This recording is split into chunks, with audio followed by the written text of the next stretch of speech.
What's up, boys and girls? We're going to talk about radios again today. Part 2. We're going to talk about personal gear. What radios should you, as the individual or the rifleman, have, and what supporting gear for those radios should you have? All right. So what I see most commonly is people buy a Beofang, which this is not, but it basically is. And they buy a Beofang, and they buy some sort of way to put that into their electronic hearing pro because they think they're Delta Team Seal 6. And they say they're good, bro. Comms, done. Check. Next, I can go buy my 16th AR. It's super exciting. If that's you, if you're the type of person that's just going to buy your $17 Amazon radio and throw it in your plate carrier and call it good, then what I think you actually should do is buy a pair or a multi-pack of FRS radios. Because if you're not going to put any effort in understanding your gear, and just be honest with yourself, if that's honestly you, buy a set of FRS radios, because you can use these. They're simple. They're designed for anyone to use. You are legally allowed to use them. You can open them up out of the box, put them on the same channel, rock and roll. It's a tool that you can use in the real world, on a carpool, if your kid wants to go to the park, if you're on a hunting trip or out on the lake with your buddies, you can use these. You can actually use these. And, so that's the thing. You're not going to be able to use this. If you buy this and you don't learn anything about it, it's useless. So, if that's you, buy this and you can actually use it. You'll have the ability to use this. Okay. So, the Beofang. If you are going to buy this, why do people hate it and why do people love it? Well, people hate it because it's cheap. It's a $17 radio. So obviously nothing about it is going to be rugged or waterproof or dustproof or quality. So, it's going to break if it drops. It's going to break if it gets wet, etc., etc., etc. Yes, I see that everybody in Ukraine has a Beofang on them. I would imagine that's because they can get a massive amount of them. They can have a pile of them. So it's no big deal when one of them breaks. They just give another one. I'm utilizing the same strategy over here. It's not because it's the best piece of gear. It's because they can get a large quantity of them and then pass them out easily. And they don't care if 10% of them or 20% of them or even 50% of them break because they're serving their purpose. They're serving the purpose of getting comms out there. All right, so that's part of what Beofangs are good at, just getting comms out there. The other reason that ham guys hate on Beofangs is because they are a dirty radio. Meaning when you press to transmit, you're going to be transmitting not only on the frequency that you have programmed into the radio, but you're going to be transmitting to a lesser degree on other frequencies on the same harmonic without going down that rabbit hole. You're going to be putting out dirty emissions into the air unintentionally, which if everybody was doing that, it'd be clogging up the highway, clogging up the airway. So that's why the ham guys hate on them. I think that these cheap radios are great for passing out to people, like I already said. I think they're great for if you are going to learn and you want to buy a radio to start with and you just have a few bucks, great. Buy one of these, start tinkering with it. Perfect. If you want to actually take them apart and do things with them, if you want to build repeater systems, if you want to learn about the functions of the radios and how to hack them and do different things with them and solder and whatnot, I think these radios are great for that. All right, so if you're going to buy a ham radio and you, for tactical purposes, and you want to spend more than $15 on it because you realize that you should do that because that $15 radio is going to fail you, you can either go analog for the cheapskates or you can spend money and get digital, which we'll get into that in a second. But either way, I actually prefer, as you can see here, I prefer China radios, cheap Amazon China radios, over Japanese or US made radios. And the reason is that Amazon and China don't care about the FCC. So normally if you get a radio that's of a higher quality, a more reputable brand, it's going to be locked into only ham bands, meaning you're not going to be able to use it with FRS or GMRS radios unless you get a MURS cap mod on it, which costs money on top of the radio you're getting. And if you do that yourself, it's going to void the warranty. You have a possibility of damaging it. You're going to have to literally take your radio, open it up, and do soldering on it and stuff. So if you just buy a China radio, if you buy a quality China radio, then China doesn't give a shit. So from the factory, with just a little bit of programming, you're going to be able to open it up and utilize it on MURS and GMRS and all the different frequencies. So from a tactical prepper standpoint, I actually prefer the Amazon radios over the higher quality, more name brand stuff. However, when I'm buying them, I want to make sure that they have some sort of IP rating, IP54 at a minimum, preferably IP67 or better. And that just makes them water resistant or proof and dust resistant or proof. I also want them to be USB, preferably USB-C chargeable. There's a lot of radios that you can't, and you have to use a dock like this, which then if you're in the field, that sucks. It sucks to be on patrol and try to figure out some way to plug this into a solar panel and charge it. It's much better if you can use battery packs or other convenient ways of charging through USB. All right. And then as I was alluding to, your next question is, do you want to go analog or digital? If you go digital, you're going to be able to talk in frequencies, or not frequencies, you're going to be able to talk in digital modes, which analog isn't going to be able to hear. You're also going to be able to program encryption, which is going to mean that other digital radios that don't have your encryption key or password, they won't be able to hear you as well. So if you go digital, you have more ability to have OPSEC or secure comms. The difference is going to be price. You can get quality IP67 USB-C chargeable analog ham radios anywhere from $50 to $100 on Amazon. This Anytone is like a $350 radio, $330 radio. You can get some B-Techs for about $200, and there are some Alluance DMR radios for like the $150 price range. But you're paying for that digital. But I think that it's worth the value. If I was going to say I would buy something, I would get digital. I, as an individual, have both. This for external, team to team, squad to squad, and back to HQ communication, and this for inside my team, right? So whoever I'm with, I can talk internally with this, and I can talk externally encrypted with this. The idea is that this would probably be matched up with a bunch of FRS radios, and then this would be talking encrypted, but that will be in part 3, more on that. Okay, so that's enough on the radios themselves. What supporting equipment would I get? Well, the first thing I would do, as you can see with all of these, is I would buy this piece right here. This is an SMA to BNC adapter. Depending on what radio you get is going to be whether it's SMA female or SMA male, but then it's going to go to BNC female. And that screws in like so. Forgive me, I'm half retarded. And then instead of having to screw it in like that every time you want to swap the antenna, you can just do this. And it's on there. You can pop it off just as fast. So I would change this adapter. It's like a $5 piece. And then the next piece is to get an antenna. Comet and Diamond and Tram are like the name brand people that make stuff. Everybody and their mom buys these things. These are signal sticks.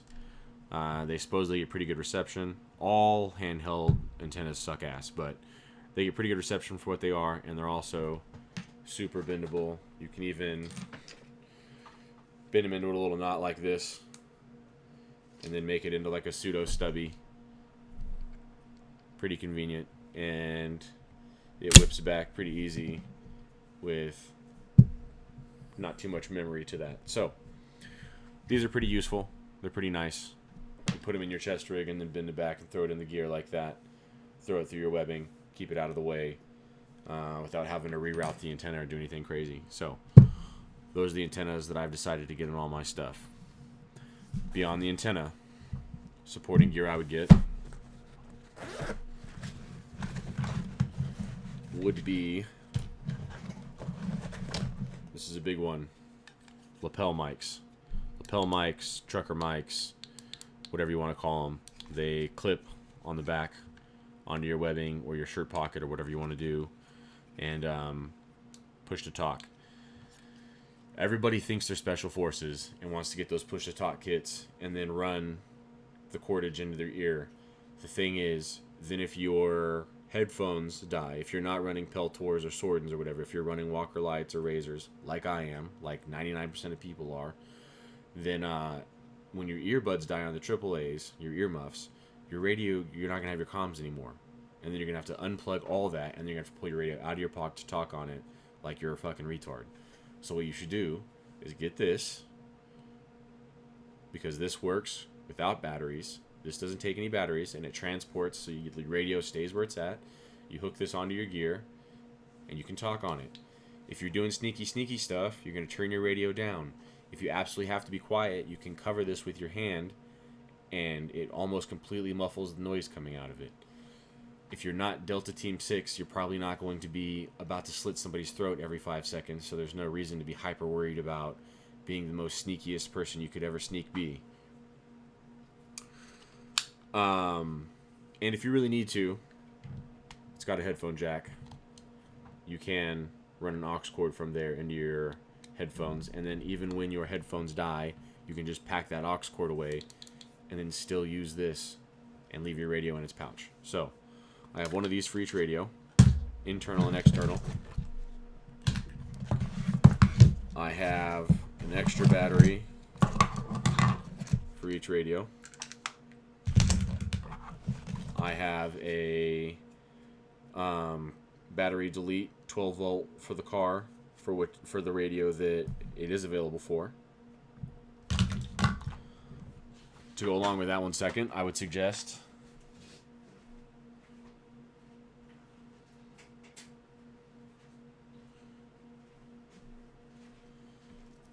you getting a magnet mount vehicle antenna with a BNC either on it or an adapter to make it BNC. So when you get in a vehicle, you can just undo this antenna and pop that antenna in. Throw this into the car to save your battery.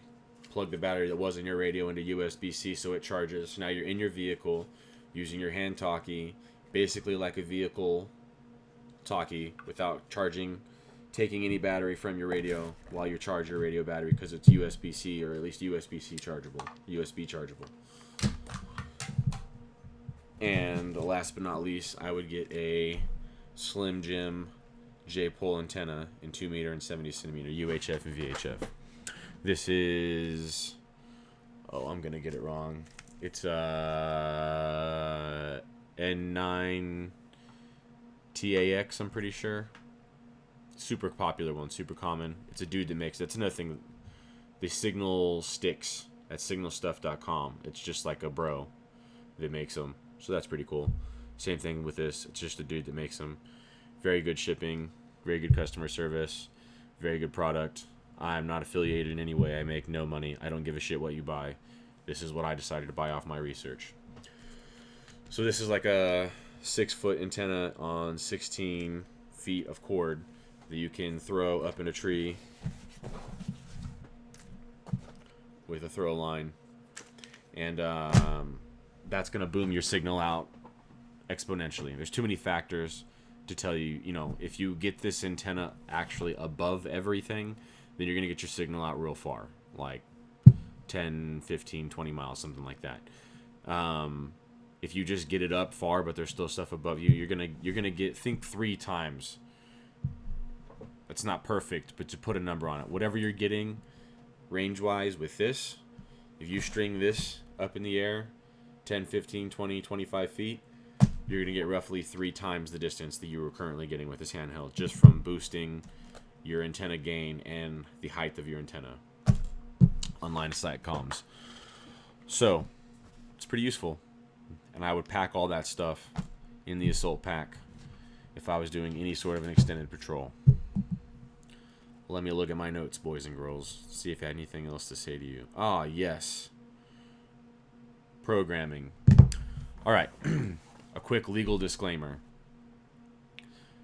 The FCC has different allocations for different frequencies, and if you do something different than what you're supposed to on those frequencies, you're breaking the law, and technically you can get in trouble, fined by the FCC. The FCC is a pure, regulated organization when it comes to these amateur bands. So unless you're doing something that's interfering with somebody else, so much so that they're going to repeatedly complain to the FCC, that then the FCC is going to come out and find you and fine you once they find you, it doesn't matter. Also, if you're off on your own, if you're out in the forest where you're 30 miles away from all the humans, your radio traffic isn't interfering with anybody, so it's not a problem. And lastly, if this is an emergency, you're legally allowed to. If there's life at risk and the protection of property at play, you're allowed to break the radio frequency rules to keep those things safe. And I'm not a lawyer, and I didn't tell you to do anything, and this is all just make pretend advice for airsoft and Minecraft. All right. How I program my radios. So all ham radios, whether it's even these $15 Beofangs or basically Beofangs, have 128 channels that they can be programmed into them. 128 analog channels, 1 through 128. So how I do that? I do 6 simplex channels, 3 on 2 meter, 3 on 70 centimeter. Those are just random frequencies that I have picked out for all of my radios that are ham radios to be able to communicate with each other radio to radio. 6 channels are that. I then have the 7 NOAA channels, 7 weather broadcasting NOAA channels. So no matter where you are in the world, you can tune into one of those, and or maybe it's just North America. I'm a little ignorant, but it's good to have. I'm not going to be in fucking Australia or Africa anytime soon. So you get your NOAA, your 7 NOAA frequencies programmed in there. That way you can tune into one of those, and get the weather forecast. That's crucial. And then programmed into all of my ham radios once I have done the programming to make sure and open them up, which just depends on the radio model what that is. But I program in the 5 MURS channels so they can talk to any MURS radios. And then I program in the 22 GMRS/FRS channels so they can talk to any GMRS or FRS radio. And then I program in the GMRS repeater channels, whatever it is. It's like 6 or 8 of them. Okay, so that gives me the ability to communicate my radios to my radios, and then my radios to any other radio that's VHF or UHF. So I can communicate with all my radios can talk to each other, and my radios can talk to anybody else's radios. Pre-programmed. Just switch to the proper channel. Alright, then, with the next 50 or 60 channels that I have left, I forget exactly, I do all the local ham repeaters I have in the counties that are important to me. So that's up to you to decide. And I had too many repeaters, so I had to pick which ones seemed most operable and most important and had the best range and stuff like that. And then I left the last 8 channels, 121 through 128, open so I can front face program into the radio any frequencies that I need to if I'm operating with another group. Impromptu, if I pick up a local guide and he has a radio and he has a frequency he wants to work on, we can all just program that into our radios real quick and rock and roll. We don't have to decide what it is that we're going to have to delete, and then it's like at a weird spot in the middle of the radio channels. We just leave those 8 open, so anything we need to while out on operation, we can program front load in that into the radios. Man, it's hard to talk. when it is this late. All right, so if I have a radio like this that's capable of a lot of things beyond what this or this is capable of, I still program as a zone those 120 channels into this radio so it can operate in analog mode right alongside all the rest of my radios, and therefore any other radio it comes across in UHF or VHF. But then additionally, I'll have a zone for all the different things it's capable of. This one can do 1.25 meter repeaters, or it can talk on 125 meter band, 1.25 meter band. Goodness. 1.25 meter band, because this is a tri-band radio. So I have a zone in there for 1.25 meter repeaters. And then this is a DMR radio, so I have a zone in there for DMR repeaters. And then I have, because this is a digital radio, a digital radio capable of encryption, I have one zone with a bunch of different channels pre-programmed into it for simplex use in 2 meter, 1.25 meter, and 70 centimeter on digital mode. And then I have all those same channels programmed in, but with encryption. And I do all that same programming on all of my other radios. So any radio that's capable of 1.25 meter has those same repeaters and then those same channels programmed into it. All of my DMR radios have those channels in it, all of my digital radios, and all of my encrypted radios. So I have fleet interoperability, pick it up off the thing, flip to the right zone, flip to the right channel. All the radios can talk to each other. Hopefully that made sense, and I don't have to record this all over again. You boys and girls have a lovely day.